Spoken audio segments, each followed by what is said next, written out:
At hour 12, your insulin levels have dropped low enough that your body begins burning fat for fuel. At hour 16, a cellular cleaning process called autophagy begins activating. Your cells start consuming damaged proteins and dysfunctional organelles that would otherwise accumulate and contribute to aging and disease. At hour 24, autophagy is in full activation. At hour 48, human growth hormone levels have risen by up to 500%. At hour 72, the immune system begins regenerating from stem cells. The science of what fasting does to the human body, hour by hour, system by system, is one of the most significant and most misrepresented stories in modern medicine. And the research behind it earned a Nobel Prize. Hours 0 to 4 are the fed state. In the hours after eating, your blood glucose rises as carbohydrates are digested and absorbed into the bloodstream.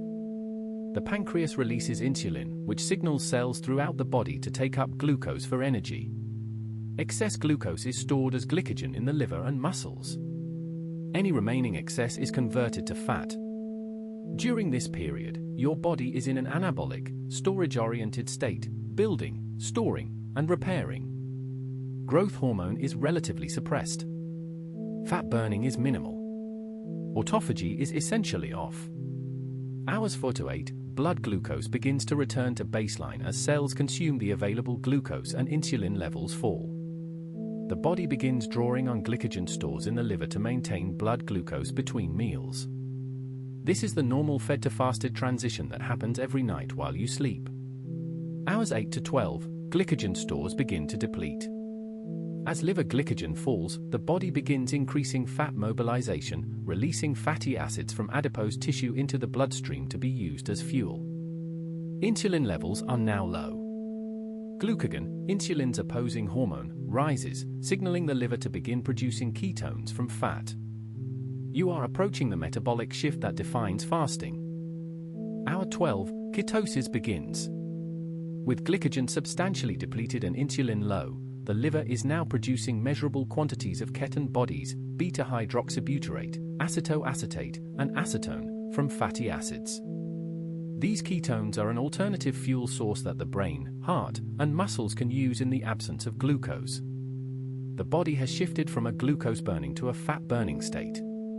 This is the metabolic crossover point that is the basis of intermittent fasting protocols. Hours 12 to 18, fat burning intensifies. Ketone production increases. The brain begins using ketones as a significant energy source alongside glucose. BDNF, brain-derived neurotrophic factor, a protein that supports the growth and maintenance of neurons and is associated with improved mood, cognitive function, and protection against neurodegenerative disease, begins to rise. Research by Mark Mattson at the National Institutes of Health has shown that fasting-induced BDNF elevation may be one of the most powerful natural neuroprotective interventions available without pharmaceutical intervention. Hour 16, autophagy activates. This is arguably the most significant biological event of the fasting timeline. Autophagy, from the Greek for self-eating, is the cellular process by which cells identify and break down damaged, misfolded, or dysfunctional proteins and organelles, recycling their components for energy or new cellular construction. It is the body's internal quality control system. Yoshinori Osumi, a Japanese cell biologist, won the 2016 Nobel Prize in Physiology or Medicine for his research elucidating the mechanisms of autophagy. His work revealed that autophagy is not a marginal cellular housekeeping function. It is essential to cellular health, immune function, and the prevention of the protein aggregation that underlies diseases including Alzheimer's, Parkinson's, and certain cancers. Autophagy is suppressed by the presence of nutrients, particularly amino acids, which signal through the mTOR pathway that building resources are available and cellular cleanup can wait. During fasting, with nutrient availability low, the mTOR pathway is suppressed and autophagy is disinhibited. Cells begin consuming their own damaged components, a process that is now understood to be one of the primary mechanisms by which caloric restriction and fasting extend healthy lifespan in animal models. Hours 18 to 24, autophagy deepens. The body is now in a sustained state of cellular cleanup. Damaged mitochondria, the energy-generating organelles whose dysfunction is associated with aging and numerous diseases, are broken down and recycled through a specific form of autophagy called mitophagy. The immune system begins cleaning up dysfunctional immune cells. The brain is clearing cellular debris. Inflammatory markers fall.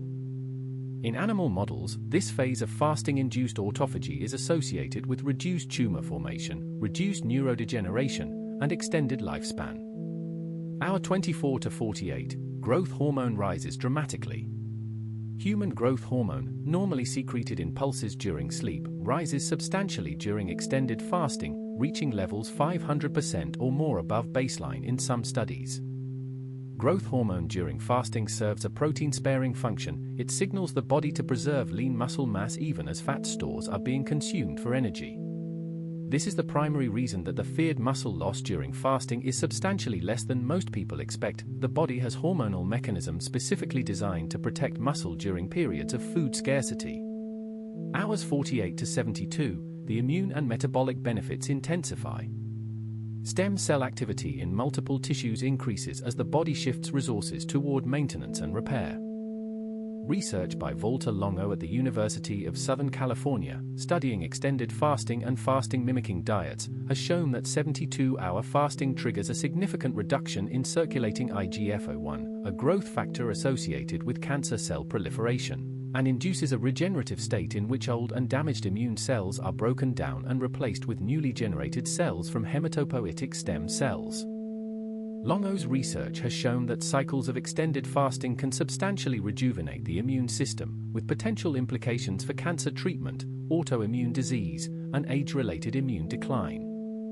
The evidence for metabolic benefits of intermittent fasting, the practice of extending the fasting period to 16 hours or more daily, is substantial and growing. Multiple randomized controlled trials have shown benefits including reduced insulin resistance, reduced inflammation, improved blood pressure, improved lipid profiles, and weight loss comparable to continuous caloric restriction with potentially better compliance.